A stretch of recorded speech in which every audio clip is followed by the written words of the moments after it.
முதல்ல ஒரு போன மாதம் ஒரு பேட்டி கொடுத்தார் எங்கள் தலைவர் ஐயா ஜி.கே. வாசன். தனிச்சின்னத்தில் தான் நிற்போம் என்று சொன்னார். ஆனால் இன்றைக்கு ஒரு காலகட்டம் சட்ட ரீதியாக அதில் சிக்கல் இருக்கிறது, எங்களுடைய சின்னத்தை பெறுவதில் என்று அவர் அதையும் சொல்லியிருக்கிறார். ஸோ நீங்கள் 2014 நாங்கள் கட்சி துவங்கினோம். 2016 மக்கள் நல கூட்டணியோடு தேர்தல் களத்தில் வந்தோம். அன்றைக்கு ஞானதேசிகன் அவர்கள் இங்கே கிட்டத்தட்ட அவர் எல்லாருடைய வழக்கறிஞர்களோடு தொடர்பு கொண்டு சட்ட போராட்டத்தை நடத்தினார். ஆனால் எங்களுக்கு தென்னந்தோப்பு சின்னம் தான் கிடைச்சது. அதற்கு காரணம் என்ன என்று சொன்னால், நாங்கள் மக்கள் தலைவர் மூப்பனார் அவர்கள் தொடங்கிய கட்சி கிட்டத்தட்ட 2001, 2002 காலகட்டத்தில் நாங்கள் காங்கிரஸோடு இணைத்த பிறகு, தமிழ் மாநில காங்கிரஸை காங்கிரஸ் கட்சியோடு இணைத்த பிறகு அதற்கான எந்த முகாந்திரமும் அரசியல் நிலைப்பாடுகள் எதுவும் எடுக்காத பொழுது ஆட்டோமேட்டிக்காக அந்த சின்னம் காலாவதி ஆகிவிடுகிறது. அப்போ எங்களுக்கு சொன்னது என்னன்னா, தென்னந்தோப்பு சின்னம் கொடுக்கின்ற பொழுது முதலில் வந்தவர்களுக்கு முன்னுரிமை என்ற அடிப்படையில் ஒருவருக்கு நாங்கள் அலாட் பண்ணிட்டோம், தேர்தல் ஆணையம் சொன்னது. ஆகவே எங்களுக்கு தென்னந்தோப்பு சின்னம் கொடுத்தாங்க, நாங்கள் அதை ஏற்றுக்கிட்டோம். அதற்கப்புறம் பார்த்தீங்கன்னா 2019 சட்டமன்ற தேர்தலில் நாங்கள் இரட்டை இலை சின்னத்தில் நின்றோம். மூன்றாவது இங்கே நாடாளுமன்ற தேர்தல், கடந்த நாடாளுமன்ற தேர்தலில் இன்றைக்கு நாங்கள் சைக்கிள் சின்னத்தை வாங்கி நின்றோம். அது காரணம் என்னென்னா, இந்த முதலில் வந்தவர்களுக்கு முன்னுரிமை என்ற அடிப்படையில் சொன்னாங்க இல்லைங்களா, அந்த இதில் ஃபார்ம் 10B அடிப்படையில் எங்களுக்கு சைக்கிள் சின்னம் கிடைச்சது. ஆனால் அப்போ கூட நீங்கள் 6% வாக்கும் குறைந்தபட்சம் 2 சட்டமன்ற தொகுதிகளோ இல்லை ஒரு நாடாளுமன்ற தொகுதிகளோ வெற்றி பெறுகின்ற பொழுது தான் அந்த சின்னம் நமக்கு நிரந்தரமாக கிடைக்கும், தேர்தல் அங்கீகாரம் கிடைக்கும். அந்த தேர்தல் அங்கீகாரம் இல்லாத பல கட்சிகள் இங்கே இருக்கிறது. நாங்கள் அரசியல் கட்சி தான், பதிவு செய்யப்பட்ட அரசியல் கட்சி, தேர்தல் அங்கீகாரத்தை ஒரு துரதிர்ஷ்டம் பெறவில்லை. ஆகவே இப்பொழுது வரக்கூடிய சூழலில் எங்களுக்கு சைக்கிள் சின்னம் கிடைப்பதில் மீண்டும் எங்களுக்கு அந்த சிக்கல் இருக்கிறது என்பதால் இன்னைய உள்ள காலகட்டம் விரைவாக தேர்தலை சந்திக்கணும். இன்னும் ஒரு 20 நாள் 25 நாள் நீங்கள் வேட்பாளர்கள் களத்துக்கு போகணும். நீங்கள் இன்னொரு சின்னத்தை போய் புதுசாக எடுத்துக்கிட்டு போய் எங்களுக்கு சைக்கிள் கிடைச்சிருந்தா மகிழ்ச்சி. இப்போ எங்களுக்கு கடந்த நாடாளுமன்ற தேர்தல் ஒரு ஆட்டோ சின்னம் கொடுத்தாங்க, அது எங்களுக்கு ரீச் பண்ணுறதுக்குள்ளே தேர்தல் முடிஞ்சு போச்சு. தென்னந்தோப்பு சின்னத்தை கொடுத்தாங்க, அதை போய் மக்கள்கிட்ட கொண்டு போய் சேரத்துக்குள்ளே தேர்தல் முடிஞ்சு போச்சு. ஆகவே ஏற்கனவே பரிச்சயமான பாஜக கட்சியினுடைய சின்னமான தாமரை சின்னத்திலே நிற்கலாம் என்ற முடிவு எடுக்கப்பட்டதை தவிர இது நிர்பந்தத்தில் அதை விட பரிச்சயமான ஒரு சின்னம் இல்லையா, பரிச்சயமான கட்சிங்க. பட் எங்களுக்கு என்னன்னா, அமமுக, தமாக, ஐஜேகே உள்ளிட்ட கட்சிகளுக்கு தேசிய ஜனநாயக கூட்டணி பேசினாங்க, அதிமுகவோட எல்லாம் கலந்து தான் பேசினாங்க. அதன் அடிப்படையில் அது விருப்பத்தின் அடிப்படையில் இப்ப சார் சொன்ன மாதிரி பொதுச் செயலாளர் எடப்பாடியார் அவர்களை சொல்லிவிட்டார், யார் யாருக்கு என்னென்ன விருப்பப்படுறீங்களோ அவங்கவுங்க அந்த சின்னத்தில் நில்லுங்கன்னு சொல்லிட்டாங்க. அந்த விருப்பத்தின் அடிப்படையில் சொல்றோம். ஆனால் இன்னொன்று சொல்றேன் பாருங்க, எல்லா அரசியல் கட்சிக்கும் அரசியல் கட்சி என்று ஒரு தொடங்குகின்ற பொழுது எல்லாருமே தனித்தனி சின்னத்தில் நிற்க வேண்டும் என்று தான் ஆசைப்படுவாங்க. அவர்களுடைய கட்சி அரசியல் அங்கீகாரம் பெற வேண்டும் என்று தான் ஆசைப்படுவாங்க. ஆனால் இங்கே கொஞ்ச நாளாக தமிழ்நாட்டினுடைய அரசியல் களத்தில் நீங்கள் சிறிய கட்சிகளை, புதிதாக வரக்கூடிய கட்சிகளுக்கு ஒரு திணிக்கக்கூடிய சூழல் இருக்குது, அதை மறுக்க முடியாது. இந்த அண்ணன் இப்போ விசிகாவினுடைய இப்போ அண்ணன் மணியரசு அவர்கள் தெளிவாக சொன்னாங்க, ஒவ்வொரு காலகட்டத்திலும் யாருக்கும் நிரந்தர சின்னம் இருக்கக்கூடாதுன்னு சொன்னாங்க. தேர்தல் பாதையில் 99 அண்ணன் திருமாவளவன் அவர்கள் வந்த பொழுது அண்ணன் அவர்கள் சைக்கிள் சின்னத்தில் தான் நின்னாங்க நாடாளுமன்ற வேட்பாளராக. அதற்கு அடுத்து நீங்கள் திமுகவில் 2001 நிற்கக்குள்ள உதயசூரியன் சின்னத்தில் தான் நின்னாங்க. அது என்னன்னு திணிக்கப்படுகிறது.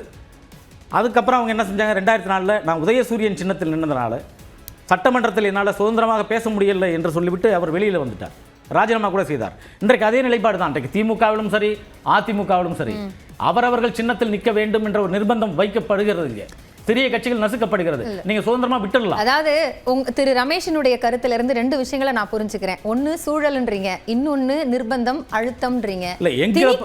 நான் சொன்னது முதல் பாயிண்ட், நான் முடிச்சிடுறேன். திணிக்கப்படுதுன்னு சொல்றீங்க. அப்போ எது இப்போ தமாகவிற்கு என்ன நடந்திருக்கு, திணிக்கப்பட்டதா அல்லது சூழலா? இல்ல, நீங்க தவறா புரிஞ்சுக்கிட்டீங்க. நான் ஃபர்ஸ்ட் பாயிண்ட் சொல்லி முடிச்சது, எங்களுக்கு சின்னம் கிடைக்கவில்லை, அதற்கு காரணம் நீதி போராட்டம். சட்டமன்றத்தில் சாரி எங்களுக்கு கிட்டத்தட்ட நீதிமன்றத்தில் எங்களுக்கு நிக்குது. நீதிமன்றமே தேர்தல் ஆணையத்திற்கு நீங்க அவர்களுக்கு கடந்த முறை சொன்னாங்க, சைக்கிள் சின்னம் கேட்குறாங்களே கொடுங்கன்னு சொன்னாங்க.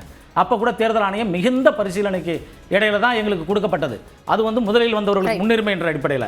அதை கூட கடந்த முறை நீங்க விமர்சனம் வைத்தாங்க, அவர் பாஜகவோடு போய்விட்டார், ஆகவே அவருக்கு சைக்கிள் சின்னம் கிடைத்து விட்டது என்று கூட சொன்னாங்க. இன்றைக்கு அதற்கான சூழல் எட்டப்படல.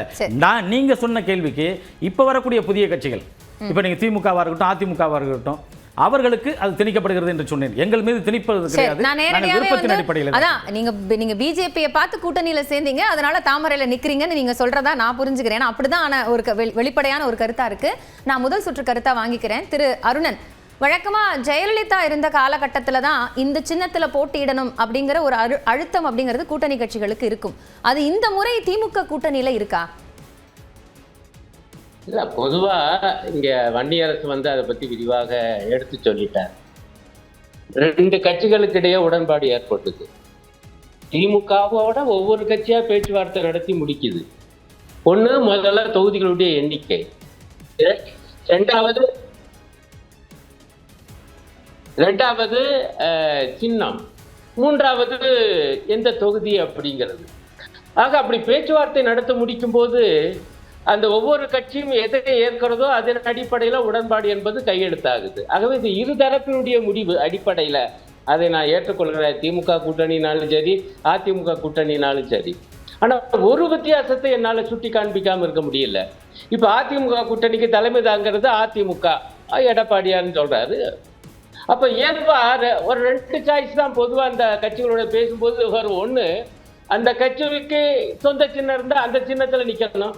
இல்லைங்க உங்க சின்னம் வந்து இன்னும் மக்கள்கிட்ட போய் சேரல, ஆகவே இரட்டை இலை சின்னத்துல நில்லுங்க, அதிமுக சின்னத்துல நில்லுங்கன்னு சொல்லுவாங்க. இப்படி பொதுவா இந்த பக்கம் திமுகல ஏற்கனவே என்ன சொல்லிட்டு இருக்காங்கன்னா, ஐயா உங்க சொந்த சின்னத்துல நில்லுங்க, இல்லாட்டி உதயசூரியன் திமுக சின்னத்துல நில்லுங்க, இப்படித்தானே இருக்கும். ஆனா இப்பவும் திமுகல அப்படிதான் நடந்திருக்கு. இவர் மதிமுக பத்தி அதிமுக நண்பர் சொன்னாரு. அங்க வந்து உதயசூரியன் சின்னத்தில் நிக்கிறாங்க, ஒரு தொகுதியில அவங்களுடைய சொந்த சின்னத்தில் நிக்கிறாங்க. ஆனா அதிமுக அணியில என்ன வேடிக்கைன்னா, இரட்டை இலையா சொந்த சின்னமா என்றல்ல, தாமரையா சொந்த சின்னமான ஆயிடுச்சு. ஆனா தலைமை தாங்கிறது அதிமுகங்கிறாங்க. இதுல இன்னொரு விஷயத்தை கூட ஒரு பெருமையாக இங்க சொல்லப்படுது. அது என்ன, இன்னும் சில கட்சிகள் இருக்குது.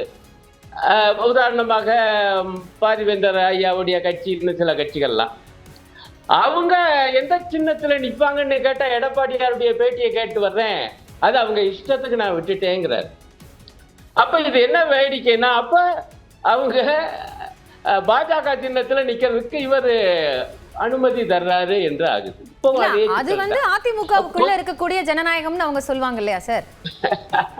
இல்ல இது ஜனநாயகம் இல்ல. இதுல என்ன சிக்கல்னா, பாஜக அவ்வளவு அழுத்தத்தை தருதுங்க. வாரத்துல பூரா அழுத்தம்னு எல்லாரும் பேசிட்டீங்கல்ல.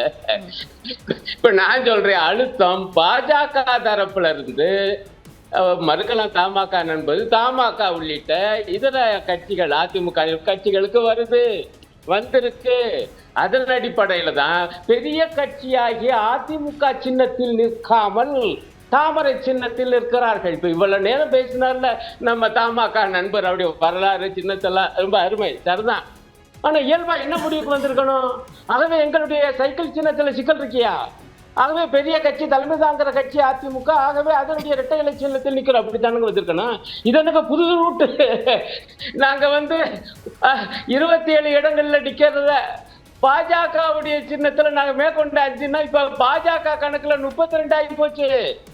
இன்னும் சில கட்சிகள் எல்லாம் அவங்க இஷ்டத்துக்கு விடப்பட்டிருக்கு. அப்ப போற போக்க பார்த்தா 39 இதுவரை 35 ஆயிருக்கு சின்னத்தில் நிக்க போறாங்க. இதானுங்க உண்மை. நான் சொல்றது எப்படி பறக்க முடியும்?